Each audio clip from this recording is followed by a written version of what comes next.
Ahojte študentici, v dnešnom videu sa pozrieme na lexikografiu, teda vedu, ktorá sa zaoberá slovníkmi. Povieme si, čo je to lexikografia, aký bol najstarší slovník na našom území, ako sa slovníky delia, tak poďme rovno na video. Poznámky k tomuto videu nájdete na našom Hero, taktiež tam nájdete aj vypracované všetky maturitné témy zo slovenčiny a literatúry, tým podcasty, poznámky a malé testíky, tak určite sa choďte na to pozrieť a poďme teraz na lexikografiu. Lexikografia a jazyková rovina. Lexikografia ako slovo vám možno viacerým nič moc nehovorí. Čomu sa taká lexikografia vôbec zaoberá a čo to slovo vôbec znamená? Na toto máme veľmi jednoduchú odpoveď. Lexikografia sa zaoberá slovníkmi. A tým, že sa zaoberá slovníkmi, tak je ďalej pomocná veda lexikológie. A čo je to tá lexikológia? No ona sa zaoberá slovami a ich významami. Možno teraz vám to už dáva zmysel, prečo lexikografia je teda pomocná veda lexikológie. Však v samotných slovníkoch sa nachádzajú slová, kde hľadáme ich významy. No ak by ste náhodou uvažovali o profesii, ktorá sa bude zaoberať takýmito slovníkmi, stanete sa lexikograf. Poďme ale úplne od začiatku a poďme sa pozrieť na najstarší slovník na našom území. Tento slovník napísal sám Anton Bernolák a slovník sa volal Slovár slovenský, česko-latinsko-nemecko-uherský. Bol to taký 5-jazyčný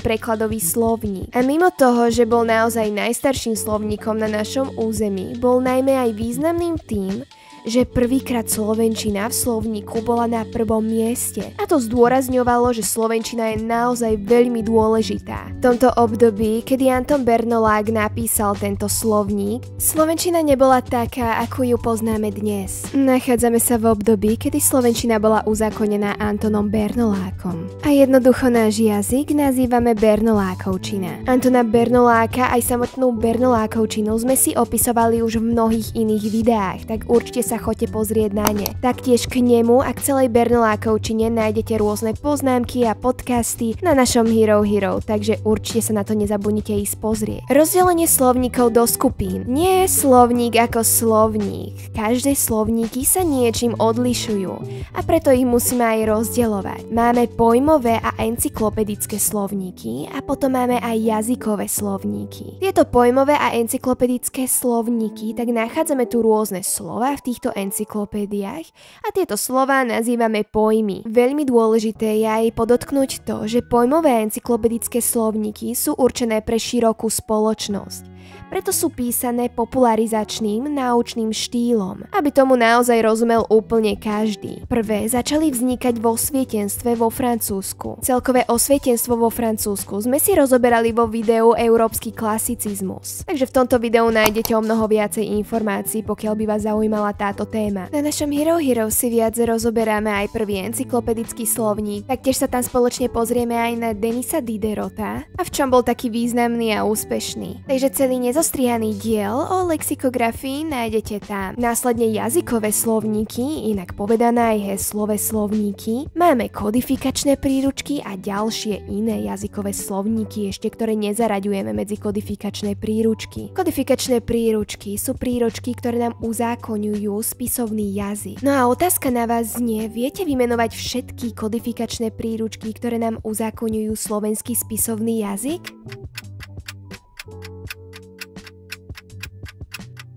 Pokiaľ ste vymenovali všetky, ako pravidlá slovenského pravopisu, krátky slovník slovenského jazyka, pravidlá slovenskej výslovnosti alebo aj morfológia slovenského jazyka, tak ste naozaj veľmi dobrí. Pravidlá slovenského pravopisu sú takou základnou kodifikačnou príručkou, ktorá prvýkrát vyšla v roku 1931. No a najnovšie ju menili v roku 2000. Tento slovník je inak povedaný aj taký ortografický slovník, teda pravopisný, teda slúži na výklad a opis písomných a grafických prostriedkov a zachytáva aj hláskovú podobu spisovnej slovenčiny. Krátky slovník slovenského jazyka, tu sa nachádza celá aktívna slovná zásoba. No naopak nenachádzajú sa tu žiadne cudzie slová. Je to taký typický výkladový slovník. Pravidlá slovenskej výslovnosti. Tento slovník má jediný autora, ktorý sa volá Ábel Kráľ a vychádza už od roku 1984. Je to teda taký výslovnostný slovník, ortoepický. slovenský. No a posledný, Morfológia slovenského jazyka, vyšla knižne v roku 1966 a zachytáva tvárové prostriedky spisovnej slovenčiny, teda zaoberá sa tvárom slova. Ďalšie jazykové slovníky sú také slovníky, ktoré nemusí vydávať jazykovedný ústav alebo inštitúcie, ale na čele môže byť jazykovedec.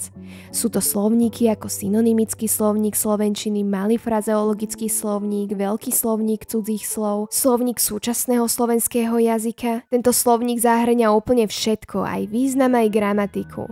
Má dokonca až 4 zväzky. Tento slovník pripravuje Jul Sau, teda jazykovedný ústav Ľudovita Štúra a Akadémie vied, už od roku 1970 a vychádza do súčasnosti. A dostali sme sa na koniec celého tohto videa. Pokiaľ by ste chceli vidieť celú verziu učiva lexikografia, nájdete ju na našom Hero Hero. Rozoberáme tam ešte obsah pravidiel slovenského právopisu a veľmi dôležité je to, že si tam rozoberáme aj krátky slovník slovenského jazyka. Konkrétne to, ako sa v ňom máme orientovať, ako ho máme čítať a najmä používať. Pozeráme sa na samotný slovník, kde ho spoločne rozoberáme, čo je to heslo, vysvetľujeme si, čo je to hniezdovanie, kde sa nachádzajú kvalifikátory a čo to vôbec tie kvalifikátory sú a kto vôbec takýto slovník používa, alebo v podstate na čo nám takýto slovník je. Nezabudnite sa na konci otestovať testíkom, ktorý taktiež nájdete na našom Hero Hero a taktiež aj s poznámkami, ktoré si môžete vytlačiť a znova si prečítať.